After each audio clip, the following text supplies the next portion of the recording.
We're here on page Chaf Aleph, and we're talking about Tuma Hutra B'Tzibur or Tuma Duchuya B'Tzibur, and if the carbon contracts Tuma, whether or not we can apply the principle of Ritzui Tzitz, and the carbon becomes kosher despite the fact that it was contaminated. If the carbon is a carbon tzibur, then we have what's called zman kavua. And a carbon tzibur has a separate special time that is time sensitive, time generated, and it's urgent. In such a case, we have a principle called tuma hutra b'tzibur, logically, meaning the Torah says, bring the carbon at that time. Yet, despite that fact, the Gemara seems to assume that Tuma, even in the case of a carbon tzibur, which is mano kavua, is nevertheless dechuya b'tzibur. And it could be the only exception is the case that we discussed yesterday, which is carbon pesach. So now, for example, let's say the carbon tzibur, there was Tuma contracted by the dam or by the emurim. So what are we saying here? We're saying Zarkin is damo, makatrin, maktirin es emurav, even lechatchila. So why does he call this Tuma dechuya b'tzibur? And apparently he's assuming that we are only compelled under the circumstances to salvage the carbon by doing a zrik of the dam or aktaras emur b'tuma, and that's called dechuya b'tzibur. And this is called, or shall we say, an application of the general principle that sitz maratz ala tuma. If not for ritzui tzitz, then we would say that if nitma dam, let him bring a different carbon. Why bring this carbon? The diavad is something else. So we're going to apply the principle of tuma dechuya b'tzibur, but only based on tzitz maratz ala tuma. In the absence of tzitz maratz ala tuma, then why be zorik the dam or be makta the emur b'tuma? Bring a different carbon. And this seems to be the thrust of Shitas HaTosfos, that in Yechlo carbon acher, since Tuma dechuya b'tzibur, in the absence of tzitz, we would find a different carbon. We would not prefer to be zorik the carbon, even of a carbon tzibur, if the dam is tamim, because Tuma dechuya b'tzibur. So dechuya b'tzibur means avoid at all costs having to be zorik the dam when the dam is tamim. And the same thing for aktaras emur. Find a different carbon. Lamaisa, we will not find a different carbon. We'll bring this carbon, and we will be zorik the dam. That's because the tzitz is maratz ala tuma. But in the absence of tzitz maratz ala tuma, we would apply the principle of tuma dechuya b'tzibur, which means that lechatchila, why are you bringing this carbon? Why are you being zorik the dam b'tuma? Find a different carbon. Now, despite this Tosfos that we summarized, Rabbi Akiva is not happy with this Tosfos. He says, Misha nishchat ha-carbon, then we would not have to run around looking for a different carbon to substitute for the first one. Ein tzarich lechapis ha-carbon tar acher. Whereas Tosfos says that nishchat ha-carbon, nitma ha-dam, so in that sequence, find another carbon. Says Rabbi Akiva, no. Once it's already nishchat ha-carbon, you're already in a b'diavad mode. And therefore, even if tuma dechuya b'tzibur, and even in the absence of tzitz, we will still bring this carbon because he already shechted the carbon. Rabbi Akiva disagrees with Tosfos. Tosfos says that even though you shechted the carbon, once nitma adam, we're not going to be zorik the dam. Find a different carbon, unless you have tzitz maratz. The Tosfos went very far with the principle of dechuya, meaning dechuya, find a different carbon to substitute, and he applied it even after shechita. To make objects, if it's after shechita, we're in a b'diavad situation. And Tosfos holds no, it's only b'diavad after you did the zrika, but before the zrika, you're going ahead actively to be zorik the dam or makti limur b'tuma. Tumahut dechuya b'tzibur. How can you do such? Find yourself a substitute carbon. That's a real, lum d'shemachlokas. You can sink your teeth in between Tosfos and Rebbe Kiva.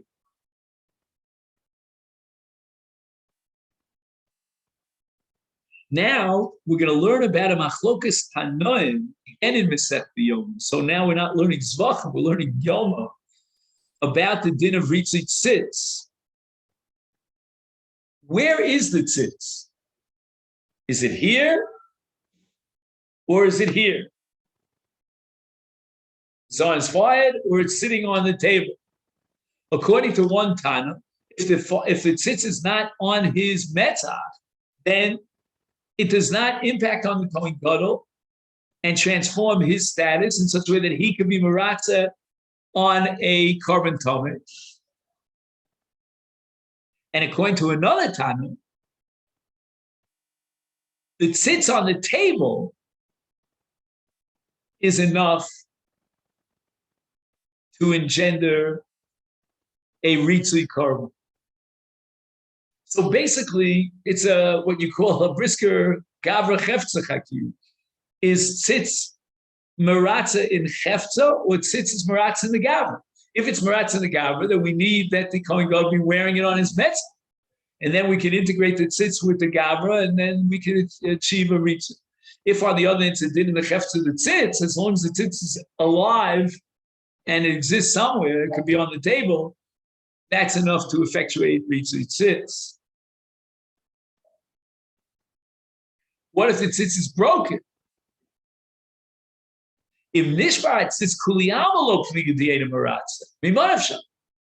The Kohen Gadol can't wear it, and the tzitz itself is not a chefetz of tzitz once it's broken. Allah, we paskin that ain't tzitz maratza el chual mitzvah. That's the Rambam Bias Migdash Berurah. Means that the tzitz is really a generator to generate not ritzui, but rather to generate the ability, or shall I say, the suitability of the Kohen Gadol to be maratz.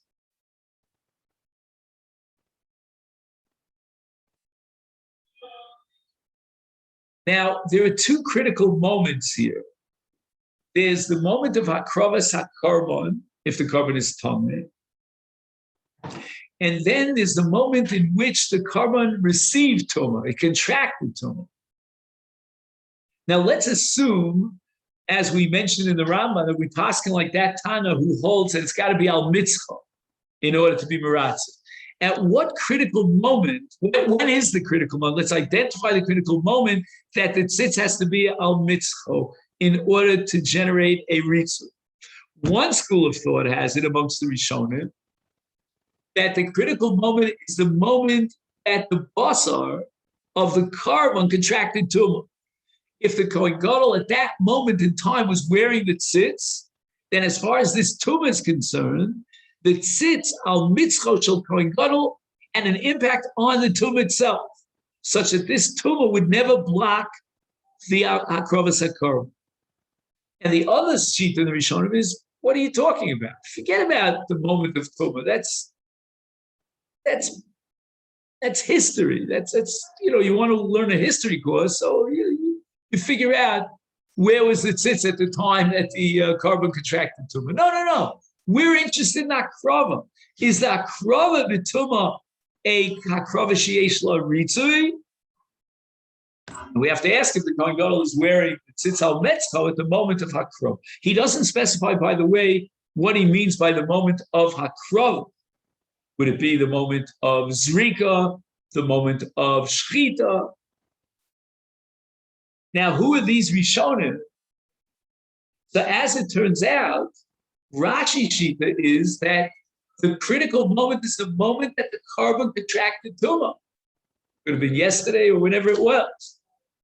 The first sheet that says that it's enough that the tzitzis al mitzvah b'shas hakrovas hakarbon.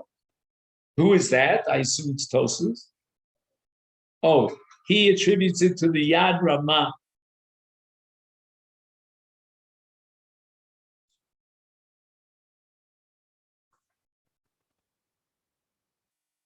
Here he doesn't tell you how he paskin la'alocha, because I guess there's nothing in the Rambam that indicates one way or the other.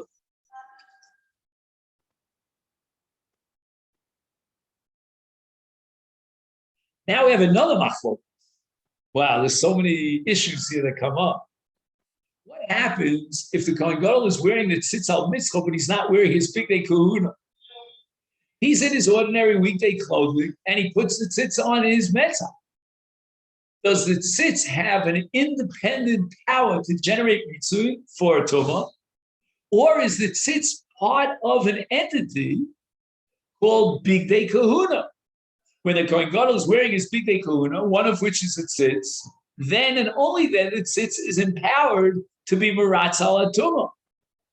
In weekday clothes, he's Clark Kent, and it's not going to work because the tzitz is only an element in the framework of bigdei kahuna. And the other Mandiyama says no.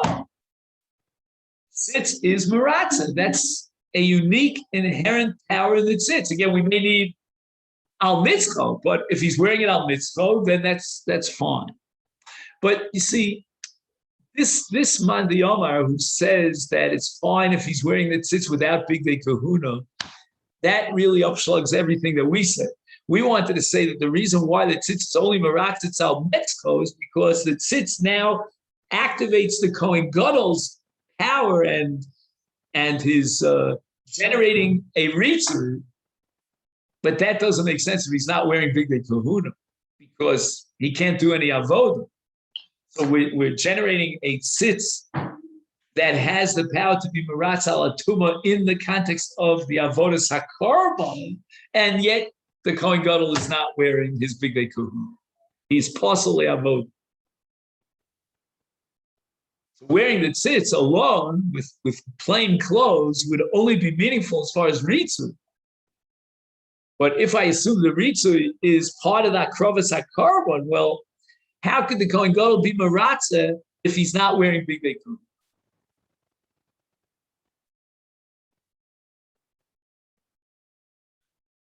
Now here he quotes a sugya d'svaka, which is very, very fascinating.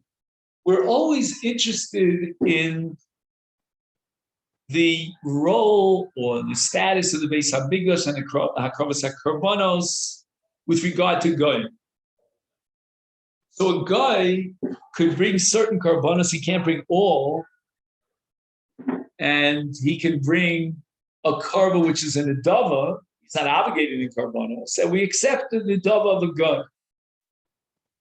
Does that mean that the korban of a guy is exactly equivalent to the korban of Israel? Well, here's one nafkamina. If the Kohen brought the voluntary Kohen brought by the Kohen, by the Nachri, contracts Tumah, then there's no Ritzitzitz. And this again would indicate that Ritzitzitz goes through the agency of the Kohen Gadol himself. And the Nachri has no relationship to the Kohen Gadol.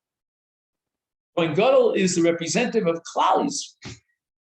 And if the Kohen Gadol is endowed with this special power when he wears the tzitz al mitzvah to be meratz al tumah, that's only within the framework and the domain of the Kohen Gadol. The Kohen Gadol's domain as a special, the top banana Kohen, who's endowed with the ability to be meratz al tumah, that only applies within the framework and the domain of the Kohen Gadol. The nothing is beyond that. If it's a din, if the tzitz is a din in the tzitz, not in the Kohen Gadol, the chefta of the tzitz is maratza, and we saw that if it's nishbar, it's not maratza, then that should be a ritzui for the goyim as well. Once they're included in the karma, they bring the karma, then that's ritzui tzitz. So he writes, Ein Hatzitz Maratza b'Karban Noch, like he has no doubt about it. And based on a sugya apparently in Masechet Zvachim Memhei. And the sugya itself seems to indicate, therefore, that the tzitz works through the Kohen Gadol. If it works alone, independent of the Kohen Gadol, even if he's not wearing it on mitzvah, then I wonder if that carbon of a guy should be any different, if it should be inferior to a carbon of Yisrael. If the tzitz is maratza, why shouldn't it be maratza on a carbon of another?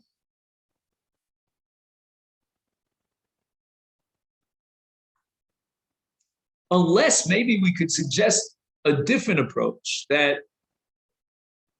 the Bala carbon has to, what word can I use? He has to activate, or he has to be worthy of linking into the tzitz, meaning like the tzitz sends out waves. I'm just giving a mushroom. And now the Bala carbon has to link up with those waves. He automatically does so when he brings a carbon bitum of nitma dam, nitma basar, whatever it might be. And since the Bala carbon is certainly interested in the carbon being maratza, therefore he links up to these vibes, these currents of the tzitz that the tzitz sends out. But it's a bit in the Bala of the carbon. He has to somehow take advantage of Ritzui tzitz and connect to Ritzui tzitz. Like, putting the plug into the socket. And here we're going to make a difference between the Bailam Yisrael and the Bailam Nochri. That the Bailam Nochri doesn't have the status to link in and connect to the Ritzit Tzitz.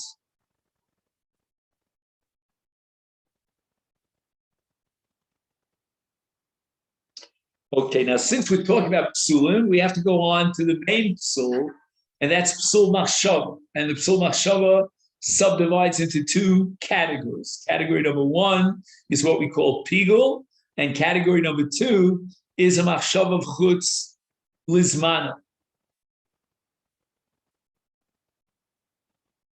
So the Torah says in Vayikra Perek Zayin, V'im he'achol yechel mipsar zevach shalom b'yom hashlishi lo yerotze ha'makriv oso lo yechashiv lo pigul yir. And we're talking about now a situation in which the Kohen had a machshava against the din, against the requirement.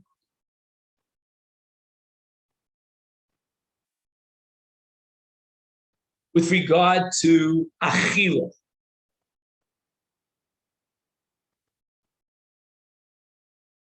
Okay, so now we're going to talk about two levels of pigul. Two different machshavos. One is real pigul and the other is almost pigul, but not quite.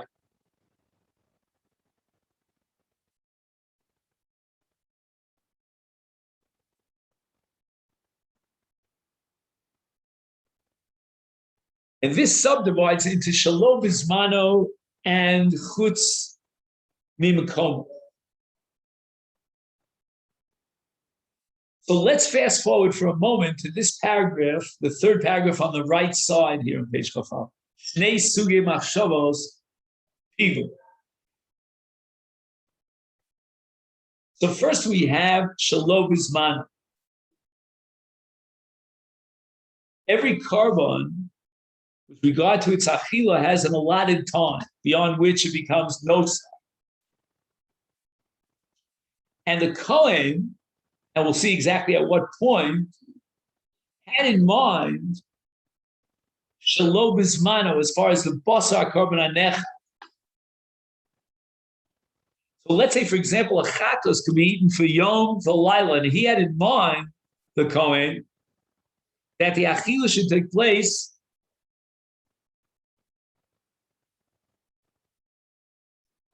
on the second day. And in the case of a chatos, you only get one day. The yom, on which the korban chatos was brought, and the night afterwards.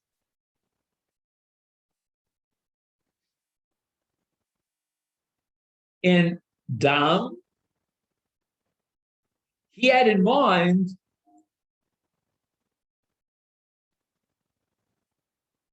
to be zorik the dam after shkia.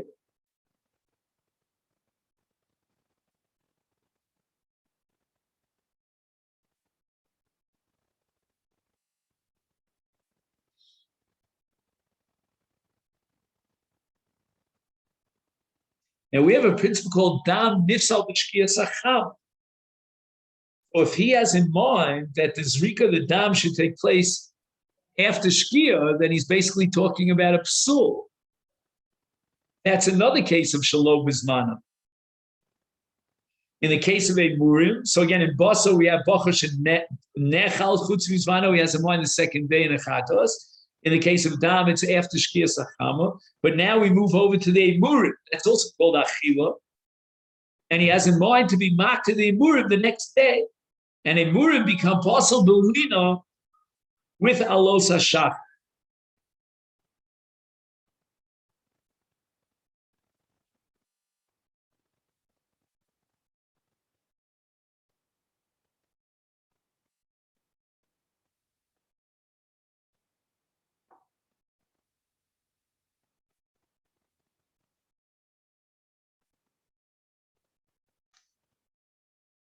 So we have basically three different scenarios of chutzes mano, and what's common in all three cases is that the basa becomes pigul, and if you eat pigul, you chayiv kares.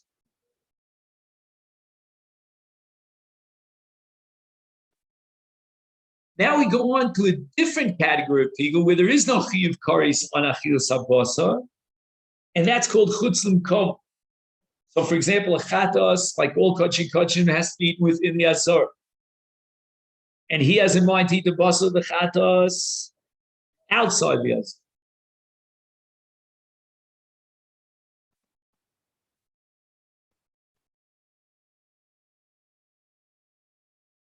So that's called chutzlim komo in basar, to eat the basar out of the azor. Now we have chutzlim komo b'dam.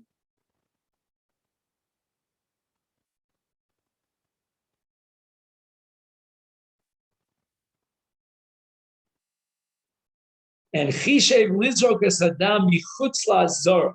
I'm not sure exactly what that means. What was he thinking? Like, where is he going to be zorik the dam?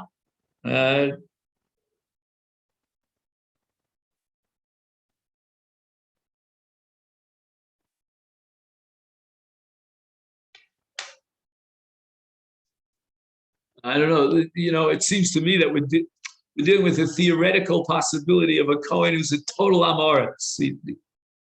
He doesn't know where to be zorik the dam. That's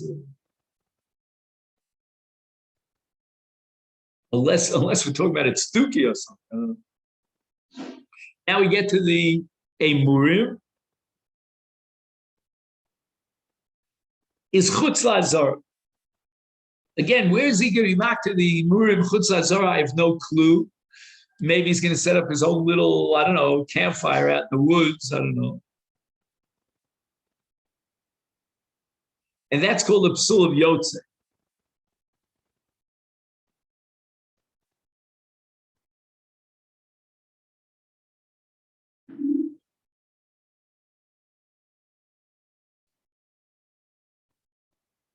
So in all these cases of chutzlim komo, the carbon is possible and it's nispagel, but it's not, the basar is not people.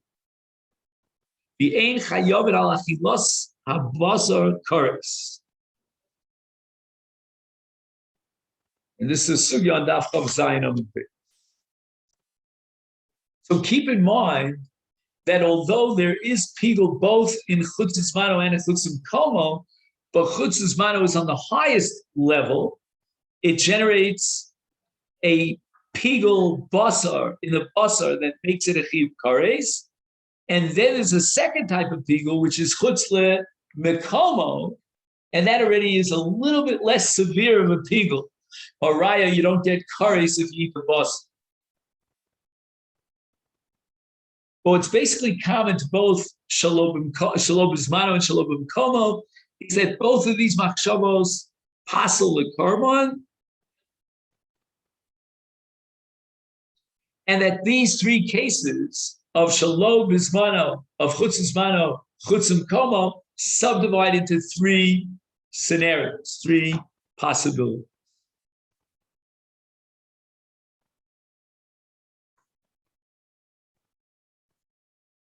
Now, we skipped a paragraph at the beginning of this presentation.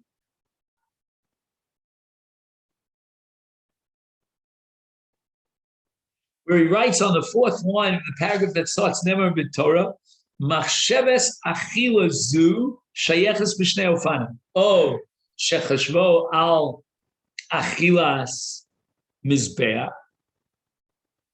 Oh, Shechashvo Al Achilas Odom.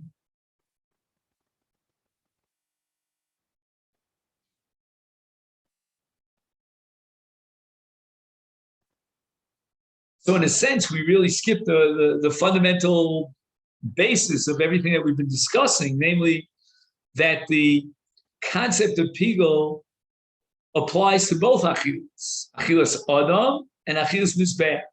And that's what we worked out before, that if he has in mind Chutzim Komo, Chutzim Mana with regard to Aktar Simurim, that's Pigel, that's Achilas Mizbeach. If he has in mind Chutzim Mana, Chutzim Komo, Achilas Adam, that's also Pigel. And he writes, remember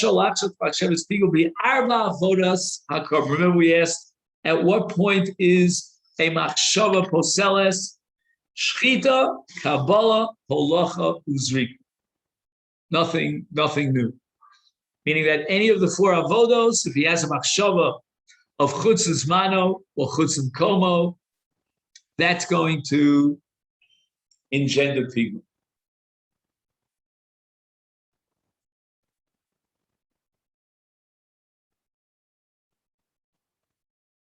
And one question that crosses my mind, I don't think we're going to get, we're going to address this question here in the framework of this introduction, is in Machsheves Pigul, does the Baal HaKarban have the right to sue the Kohen for damages? That's a Kodshim mitzvah.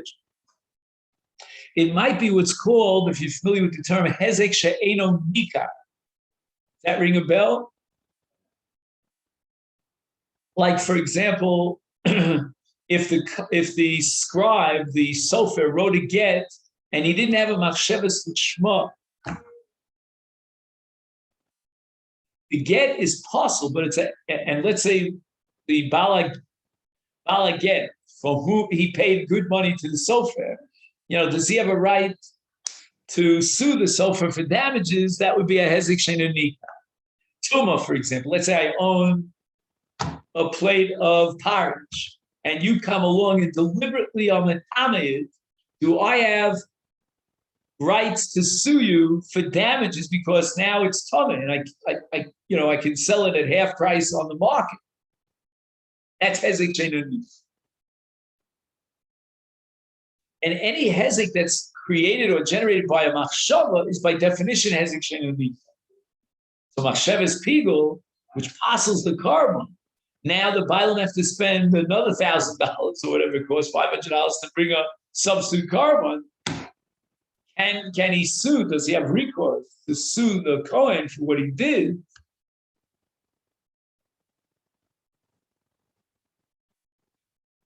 And that l'chora, again, I'm just throwing out a svara, should depend upon the status of hezek she'eno nikar. So let's just make a note, because I see it's getting late, as to where we got up to here. And we're talking about machsheves pigul al shfichas hashirayim.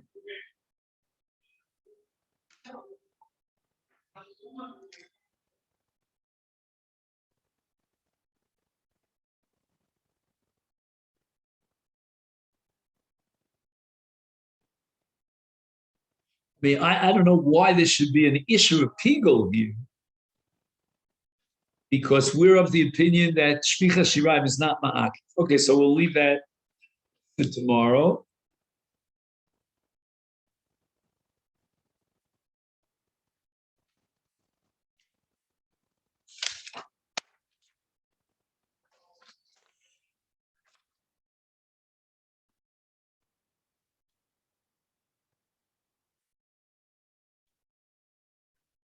Okay.